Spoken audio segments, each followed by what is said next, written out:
Moat's anger was uncontrollable. He decided he was going to kill Christopher Brown as soon as he got out of jail. He enlisted the help of a friend, Carl Ness.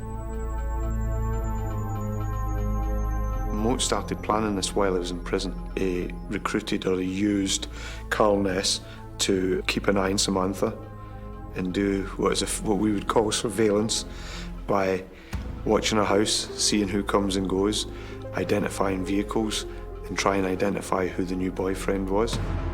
On Thursday, the 1st of July 2010, 37-year-old Raoul Moat was released from prison.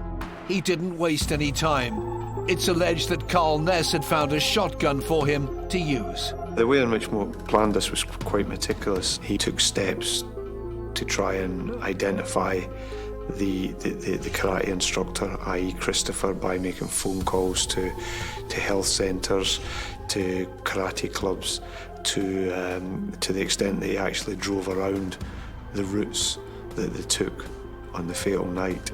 They actually had a dry run, if you like, on the Thursday night. On Friday, the 2nd of July, staff at Durham Prison warned Northumbria police that Moat might pose a risk to Samantha. But, unfortunately, the information wasn't acted upon.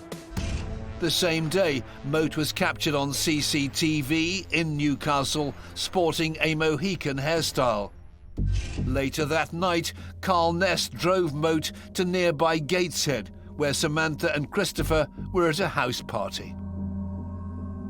Moat was dropped off quite near the address that Samantha and Christopher were visiting, and he was able to walk in there and hide himself underneath the front window next to the front door, where he was able to listen because it was a July night, the window was open, it was warm.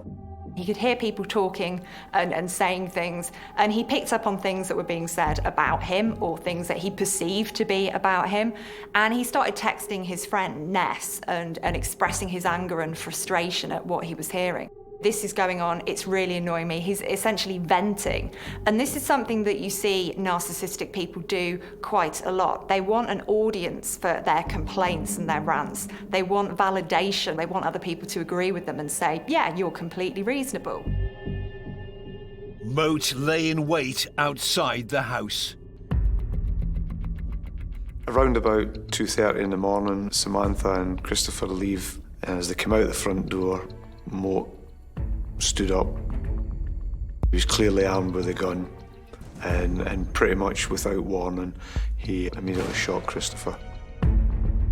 Christopher started trying to run away, and as he tried to run across the grass area, he was shot again, which was enough to make him fall. Moat then calmly walked over, reloaded his gun in front of witnesses, and then shot him a third time, causing his death. It was nothing more than a cold and calculated assassination. It was a public execution. Moat had used a sawn-off shotgun to shoot Christopher Brown at point-blank range.